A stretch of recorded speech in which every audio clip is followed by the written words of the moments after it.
Kita nggak apa aja yang lo alamin sebagai seorang penderita, terus apa yang lo harapin orang tua lo ngertiin tentang lo?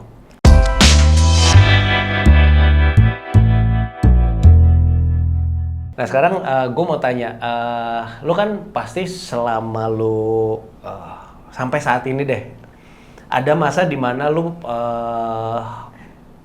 punya pergumulan mental tersendiri. So, gue boleh cerita nggak apa aja yang lo alamin sebagai seorang penderita, terus apa yang lo harapin orang tua lo ngertiin tentang lo? Gue jawab yang pertama dulu, jawab yang kedua dulu ya. Apa yang gue harap orang tua ngertiin tentang apa yang gue pikirin. Gue nggak tahu, gue mungkin terlalu gue nggak bisa bilang terlalu skeptis, tapi ya mungkin kayak gitulah. Maksudnya gue sadar bahwa ketika, maaf ya, kalian kan juga orang tua ya, gue mungkin akan menyakiti kalian dengan statement gue ini, tapi gue pernah ngomong ini ke orang tua gue juga. Gue paling nggak suka ketika orang tua tuh ngomong, mami dan papi ngerti sama apa yang kamu rasain. Mungkin ngerti lah.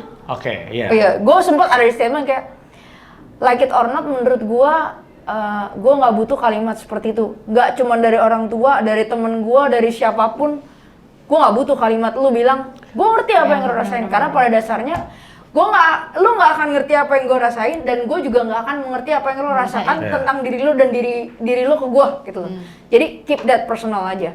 Mungkin kalau yang ngomong penderita juga lu lebih bisa memaklumi. Secara garis besar mungkin, tapi kan again, kalau kita ngomong quality of life-nya beda-beda. Gue juga nggak bisa memahami teman-teman yang limpahnya udah diangkat, karena gue belum diangkat.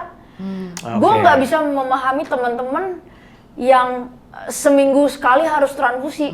Jadi menurut gue, buat gue untuk bilang gue ngerti apa yang lo rasain itu bokis kalau gue. Jadi gue kayak tekanan mentalnya udah pasti beda ya kondisi. Karena nggak bisa gitu loh. Maksudnya setiap orang punya pergumulannya masing-masing dan battle-nya levelnya beda-beda nih. Betul.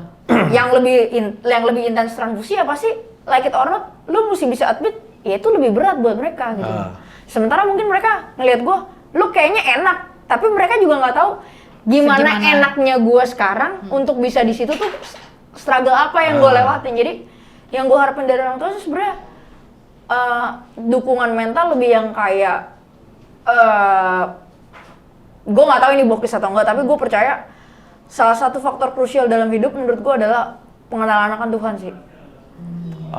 Like it or not, itu fondasi gue. When I was lost, gue mesti admit emang hubungan gue sama Tuhan caur banget, bener-bener.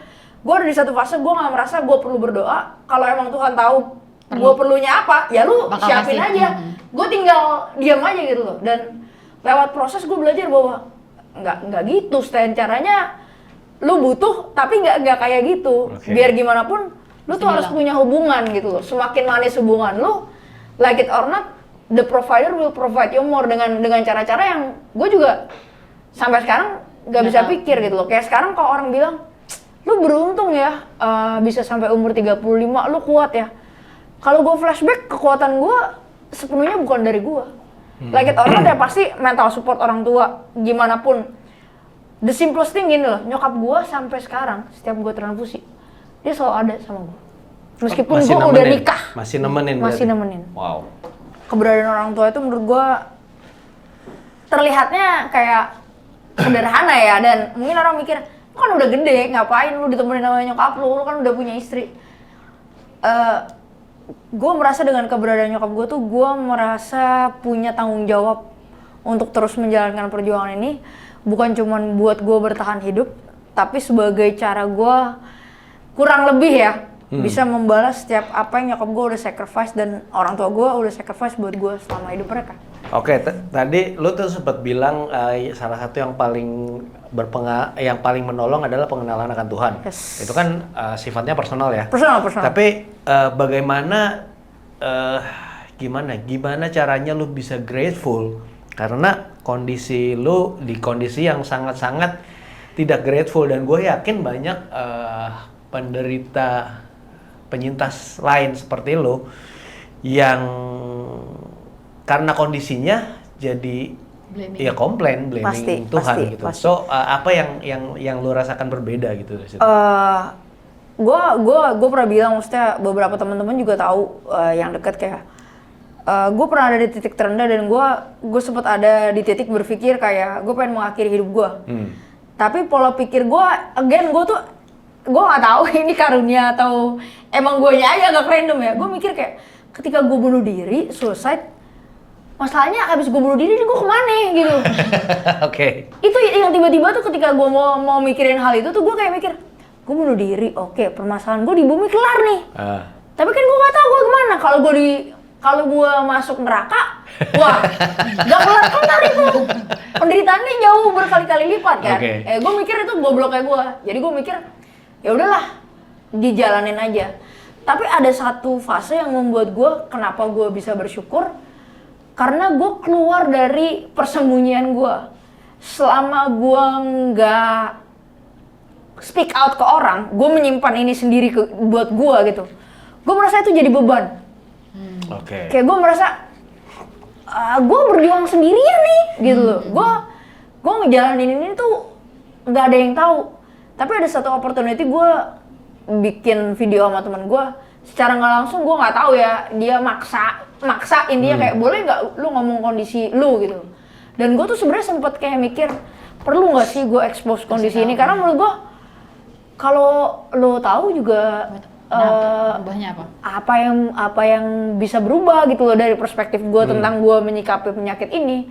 Ternyata setelah gue speak out, gue justru dapet experience baru yang menyadarkan gue bahwa even banyak orang yang mungkin struggle levelnya nggak se-chaotic gue hidupnya, mereka udah lebih desperate dibanding hidup mereka yang kalau mungkin kita lihat sebagai kacamata orang yang harus tiap bulan ke rumah sakit, harus diinfus, kita bisa bilang kayak Halo cemen lo nggak gitu. cemen lah, maksudnya kayak like it or not tuh kualitas hidup lu tuh masih lebih better dibanding gua gitu loh. Kenapa lu berpikir bahwa hidup lu worthless sementara ya kita bukan nimbang-nimbang siapa yang lebih susah ya, tapi kita kan bisa belajar gitu loh. Di situ gua melihat oh ternyata responnya juga orang nggak mulu tuh justru kepahitan sama hidup karena sakit. Ada orang yang nggak sakit juga hidupnya pahit, ada aja loh, ada. Iya. Ada gitu loh, bahkan banyak komen-komen yang justru menurut gue membuka mata gue kayak even orang yang menurut gue cukup, mereka struggle dengan hidupnya, punya struggle-nya sendiri iya lah ya. gitu loh. Jadi gue merasa oh ternyata di dunia ini tuh setiap orang punya struggle, dan gue balik lagi berpikir kayak oke, dari struggle ini apa yang bisa gue kerjain dibanding gue komplain.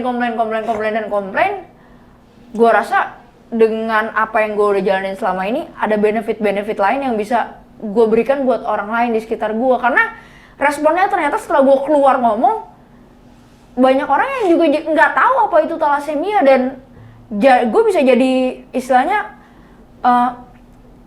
bukan benteng lah ya, jawaban pertama mereka ketika mereka panik. Karena kayak ketika lu juga ngalamin hal itu kan, lu pertama nanya ke gue, kayak nggak lama itu temen gue juga ngalamin, anaknya tiba-tiba kayak gitu nanya ke gue. Jadi gue merasa oh ternyata something happens for a reason. Oh gitu. berarti dari waktu pertama kita ketemu itu, kita ngobrol, Gue udah speak out. Iya, tapi belum lama dari situ atau udah lama? Udah agak lama, tapi karena ya ini isu thalassemia ini kan belum openly public ya, lu cuma speak baru. Ya boleh dibilang salah satu sosok figur yang image tentang thalassemia nempel banget di kehidupannya kan ya, dibanding gue malah lebih ke kalian, karena kalian punya cerita yang kompleks banget kan menurut gue. Dan itu sempat jadi isu yang nasional banget waktu itu ketika kalian naik di salah satu acara itu, dan penggalangan dana itu kan menurut gue berhasil. Nah setelah kalian udah ngurusin proses itu di Indonesia ya balik lagi. Nah ya gitu, maksudnya cuman sebatas kayak kadang rame terus tiba-tiba Drop. hilang gitu. Gue karena gini, intinya dengan lu speak out itu help, ada part yang healing diri lu sendiri. Yes, gue relief karena gue merasa gue nggak perlu menyimpan istilahnya kekurangan gue buat orang lain. Sebelumnya memang lu treat itu sebagai burden. bukan sebagai burden, tapi gue merasa kayak itu satu hal yang memalukan, kayaknya nggak sampai memalukan, tapi kayak orang lain nggak perlu tahu karena ya cukup gue aja yang ngejalanin gitu. Tapi ternyata orang tuh perlu tahu gitu loh, supaya nggak ada orang yang kayak gue lagi gitu. Jadi bener-bener jadiin gue tuh study case kalian biar kalian tuh bisa lebih baik gitu loh. Dan itu perspektif yang gue tuh nggak pernah bisa mengerti point of view itu. Gue ngerti, gue banyak sekali orang yang ketika ngalamin itu banyak yang shutdown. Gue nggak terlalu bisa mengerti kenapa lu harus mengcover up itu semua. In fact, Michelle ngalamin. Gue sendiri gue nggak ketemu reasonnya kenapa harus orang lain nggak boleh tahu gitu loh. Tapi ya karena dia istri gue, jadi gue harus respect. Gue harus ngikutin dia dulu nih sampai dia agree untuk speak up, baru gue akan speak up. Kalau gue bisa jawab itu mungkin karena gue nggak mau dikasihanin.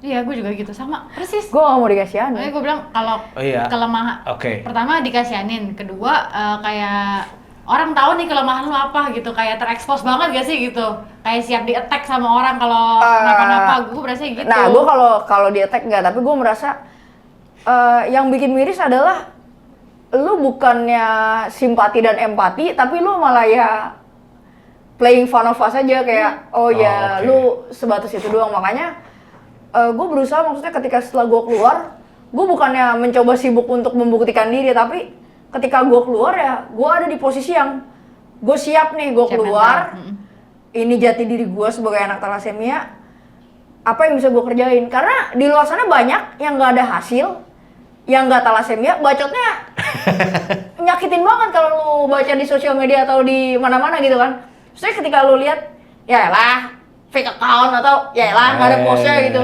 Maksud gue, jadi gue make sure bahwa ketika gue keluar dan speak out, gue ini udah siap dan gue bisa berdampak secara luas gitu loh. Kalau istilahnya cuma dampaknya di sekitar-sekitar doang, ya mungkin itu awal-awal, tapi kan namanya dampak harus grow big gitu loh. Dan ya dengan adanya kalian, dengan adanya movement yang banyak dikerjain teman-teman thalassemia juga, terus banyak juga sekarang kayak temen gue Akbari udah mulai raise the awareness tentang thalassemia. Sekarang tuh orang udah mulai lebih, thalassemia tuh eksis. Cuman ya itu dia, mungkin exposure yang kita dapat nggak sewah penyakit-penyakit lain yang ada di Indonesia, yang karena secara fisik kelihatan. secara visual mungkin urgensinya mereka lebih urgent. Urgency menurut aku enggak juga sih. Kalau mau ngomong urgent sih, gue mau ngomong gini. Semua penyakit urgensinya sama. Enggak. Maksud gue tuh urgensi kalau misalnya katakanlah leukemia ya yang beririsannya tipis di masalah darah juga. Tapi kan kalau leukemia nggak di treatment saat itu juga, ya udah selesai langsung. Kalau thalassemia kan enggak. Jadi orang thalassemia 3 bulan. Iya, maksudnya bukan Jangan ada transfusi 3 bulan. Yang ngerasa tuh kita doang yang berhubungan langsung sama penderita. Tapi orang yang lihat lu masih oke. Ya itu gitu kan? Itu benar, karena mungkin secara penampilan ya anak thalassemia apalagi yang treatmentnya dapat sesuatu yang oke gitu ya, kayak gua, terus kayak Kristal juga kan mungkin bener-bener dijaga sama orang tuanya supaya bisa ngedapetin quality of life yang bener-bener maksimum gitu. Jadi kalau di compare sama mereka yang mungkin transfusinya mesti nunggu giliran, obat kelase besinya juga kadang-kadang dapat, kadang-kadang enggak, ya pasti akan ada perbedaan gitu loh. Cuman kalau dari gua, menurut gua ya ini sih simpelnya gini, ya namanya sakit ya sakit, mau kelihatan nggak kelihatan ya namanya sakit ya sakit gitu loh. Sama aja kayak orang sakit mental, mungkin nggak secara nggak langsung nggak kelihatan, tapi ada yang not right gitu loh. Menurut gua sakit itu adalah something is not right in your body gitu loh. Simpel aja. Jadi kalau dibilang urgensinya nggak sama atau kurang urgent, menurut gue semua penyakit urgensinya sama, tinggal gimana itu di balance it out aja. Karena kalau menurut gue iya tadi kan gue bilang bukan yang nggak urgent, tapi impresi yang ditimbulkan dari secara fisik tuh kelihatannya kita nggak urgent. Betul, tapi sebenarnya di dalam badannya meskipun impresinya nggak ada, kekacauannya tuh ada. Mungkin gue bisa bilang kompleks loh, maksudnya sebenarnya kayak kelasi besi lu nggak jalanin secara proper, itu tuh bisa kemana-mana, kan bisa di jantung, bisa di limpa, bisa di lever, dan itu nggak ada yang tahu kalau lu nggak ngelakuin tesnya gitu loh. Iya betul. Ya mungkin yang visualnya nampak adalah mereka-mereka yang treatmentnya mungkin nggak teratur, atau ya mungkin daerah-daerah yang masih terbengkalai juga gitu loh. Iya, yang bukan di mana fasilitas kesehatannya masih udah prima lah gitu. Iya, tapi kalau dibilang urgensi menurut gue harusnya bisa jadi urgensi nasional, karena bukan harus karena iya, kita punya kepentingan nih sekarang, karena gue punya. Sebenarnya kalau kita ngomong kita punya kepentingan, nggak sepenuhnya kita doang yang punya kepentingan. Kepentingannya juga sebenarnya buat banyak orang, karena kalau gue ngobrol sama anak-anak thalassemia dari BPJS nih ya, thalassemia itu termasuk salah satu yang paling boros ngeluarin duit buat pemerintah. Iya, enggak. Jadi kalau pemerintah mau cut cost. Enggak, gue ngomong kita punya kepentingan tuh kita as general ya, bukan kita in person loh, bukan cuma kita in person. Iya. Tapi emang semua kita, yang penyintas thalassemia. Semua penyintas thalassemia termasuk pemerintah tuh. Kita dengan berapa banyak pasien, kita nomor keberapa yang kalo paling boros gitu loh. Kedua atau ketiga deh gitu setelah jantung dan udah nyampe dua, terakhir tuh kelima loh. Terakhir gue tahu sebelum berangkat itu kelima. Terus kelima atau kalau gitu, pokoknya top 5 lah ya guys. Gue juga lupa jantung, cancer sama apa gitu. Ginjal. Hemodialis ya. Ya maksudnya ya concern itu, dan sebenarnya anak-anak thalassemia ini udah bikin sebuah, bukan quotes on quotes lah, tapi sebuah awareness yang sebenarnya tuh jadi barrier pertama untuk bisa menghentikan perkembangbiakan thalassemia gitu loh. Caranya kan simple, kayak udah dibilang sebelum nikah selalu wajib kudu premarital test gitu loh. Dan cuman kan problemnya masih banyaknya nggak cuman akses informasi susah, ignorance yang paling menyebalkan. Ignorance. Kalau menurut gua masalahnya adalah pertama ignorance, kedua karena yang mau melakukan itu hanyalah mereka-mereka yang tahu tentang thalassemia dan mereka-mereka yang punya concern. Iya. Itu masih banyak orang yang gelap. Percaya Tuhan tapi dengan perspektif yang salah menurut gua, karena ntar Tuhan yang atur lah, gue percaya Tuhan yang pasti kasih yang terbaik. Itu yang ngomong-ngomong perspektif itu sebenarnya itu tuh apa ya, banyak banget orang yang ngomong kayak ke gue kayak lu kenapa nggak pengen banget sih punya anak gitu loh, karena nah itu dia dia kan kayak banyak orang yang mikir kayak, tapi kan Stan lu mayor ya, istri lu bersih, jadi kemungkinan 50% minor, 50% lagi bisa sehat. Buat gue pernah lu nggak ngalamin apa yang gue lawan. Itu yang pertama. Jadi sebagai calon orang tua, gue harus make sure ketika gue punya anak, again quality of life anak gue itu harus lebih baik dari gue. Buat apa gue punya anak tapi quality of life-nya cuman bisa selevel gue doang gitu loh. Iya. Mungkin teknologi akan lebih maju, tapi kan yang namanya perjalanan sebagai seorang thalassemia itu bukan perjalanan 1-2 hari. Betul. 1-2 tahun. Betul. Gue untuk bisa nyampe di level 35 tahun dengan kualitas hidup yang setara dengan orang normal, dengan normalnya gue. Tadi udah dari ceritanya udah banyak ups and down yang intinya hoki. By God's grace. By God's grace. Kalau hoki gue nggak, tapi I believe. No. Lu nggak, maksudnya di part ini gue nggak percaya kalau ada orang bilang wah kalau lu percaya Tuhan nggak ada yang namanya hoki.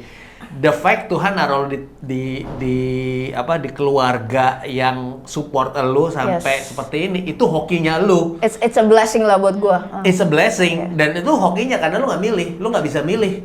Tapi sebenarnya kalau misalnya mau nanya kayak, gue pernah ada di titik kayak kenapa orang tua gue harus nikah? Iya benar. Mungkin Kristal suatu saat dan akan berpikir kayak gitu, kayak kenapa gue harus ada di keluarga yang minor sama minor gitu loh. Tapi setelah gue mulai punya perspektif yang lebih luas dan gue berdamai dengan apa yang gue jalanin nih. Gue tahu apa yang gue jalanin itu setiap bulan sakit. Dan gue tahu apa yang gue jalanin setiap bulan itu sesuatu yang mungkin nggak normal buat orang lain.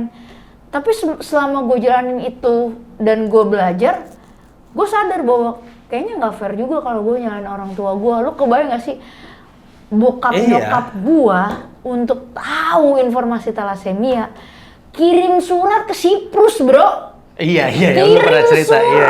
Zaman dulu belum ada email. Mau nyampe berapa itu kita ibaratnya, lu kebayang kan yang ngirim surat ke luar negeri di tahun 89, 90, nyampe apa kagak nyampenya kan kagak ada konfirmasi. Iya. Nunggu balasannya.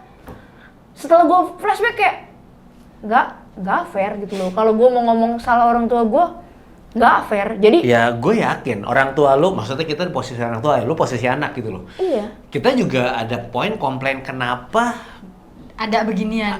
Iya, Tuhan kasihnya seperti ini gitu loh. Itu sesuatu yang mungkin nggak bisa kita jawab. Tapi the thing kan kita nggak bisa, ada hal yang bisa kita pilih, ada hal yang nggak bisa kita pilih. Iya, benar. Dan kita percaya ketika kita kenal Tuhan, at least gini loh. Ini pembelajaran gue kemarin yang mengubah persepsi gue tentang Tuhan. Kayak doa itu nggak menjawab apa yang kita mau. Doa itu nggak membuat nggak akan mengubah keadaan. Oke, lanjutin dulu sih. Doa tidak akan mengubah keadaan lo, tapi mengubah lo untuk melewati keadaan itu. Yang berubah lo, karena gini, gue dari posisi kemarin ya, selama gue nemenin Conan, gue berani bilang, lu kurang gila apa? Gue berdoa. Gue punya teman-teman support system yang berdoa buat ini. Gue punya followers yang gue nggak tahu percaya banget, tapi at least mereka mengucapkan doa. Gue kurang apa dari segi itu?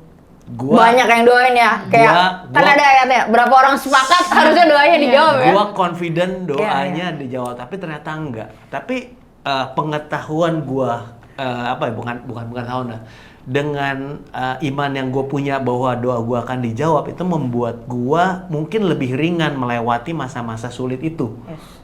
It's different. Gue punya different attitude dalam melewati neraka itu gitu loh, ke gue gitu loh. So mungkin doa itu nggak mengubah hasilnya karena Tuhan udah punya ketetapan sendiri. Ujungnya kan gimana? Tapi mengubah sikap hati gue dalam melewati itu gitu loh. Gue boleh jawab sedikit nggak? Boleh. Menurut gue juga belajar ini ketika gue ngejalanin ini. Gue yakin dari kecil orang tua gue, istri gue dan semua orang yang kenal gue mendoakan bahwa gue tuh bisa sembuh. Iya. Tapi gue percaya bahwa selain iman, kita tuh dituntut untuk punya kasih. Dan sometimes ketika kita mengasihi seseorang, kita itu secara nggak langsung dituntut untuk menerima apa yang orang itu putuskan buat kita. Jadi buat gue, doa itu ya kayak lo bilang, itu menurut gue bener banget menguatkan kita di saat menjalankan. Dan ketika hasil jawaban doa itu mungkin nggak sesuai dengan kehendak kita, itu saatnya kasih kita tuh bener-bener dites sama Tuhan.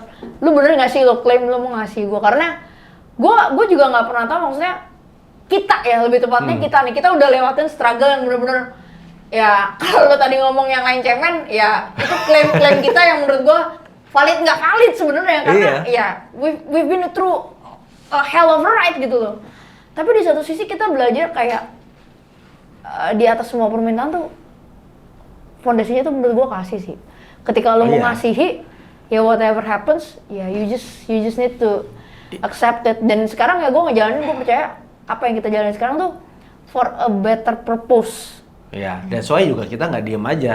That's why reason gue untuk speak up itu gitu loh. Dan ya itu ujung-ujungnya doa mengubah kita, bukan keadaan kita.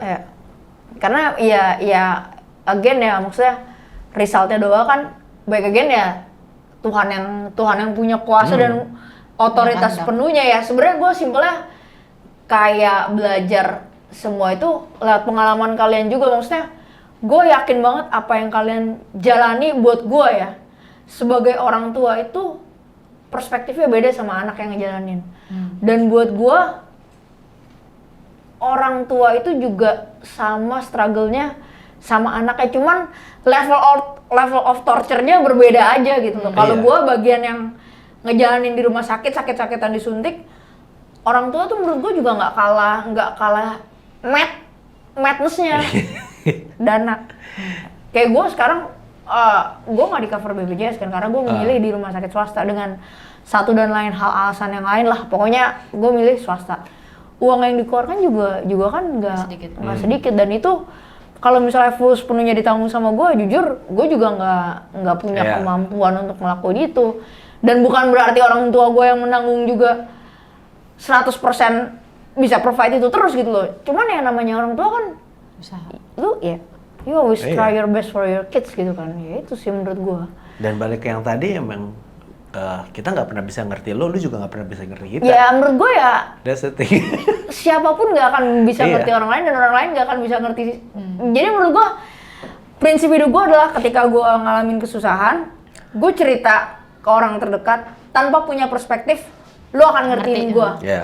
Gue cerita cuma buat sebatas kayak FYI nih gitu loh. Dan kalau gue melihat itu ada pembelajarannya, lu harusnya bisa.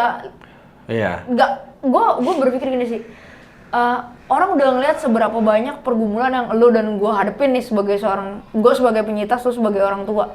Jadi menurut gue udah banyak perspektif yang orang tuh harusnya bisa sadar, tinggal ini udah ada study case-nya loh gitu loh. Kayak kita juga kan belajar dari orang-orang terdahulu kita gitu loh. Prinsip hidup gue simple. Kayak gue tahu bokap nyokap gue menikah tanpa pengetahuan tentang thalassemia. Gue sebagai penyintas thalassemia, gue tahu tentang thalassemia. I wanna stop right here, right there. No chance for my family spreading out lagi thalassemia. Makanya gue selalu bilang kayak, gue nggak pernah punya target untuk punya anak gitu loh. Buat apa kalau gue punya anak, ujung-ujungnya malah nambah orang penderita thalassemia. Dan gue juga sendiri nggak yakin gue punya kemampuan seperti kalian untuk bisa jadi orang tua yang siap gitu loh. Iya, kita harus responsibel. Lucunya gini loh, kadang-kadang, maksudnya ini perspektif yang gue dapat ya setelah ini. Punya anak itu fulfill egonya orang tua sebenarnya, karena anak fulfill egonya orang tua. Sebenarnya mungkin gue nggak tahu ya dari perspektif orang tua gimana ya, tapi sometimes punya anak itu bukan pressure couple sih, tapi it's a family pressure buat gue. Ya memang benar. Oh iya, bisa family.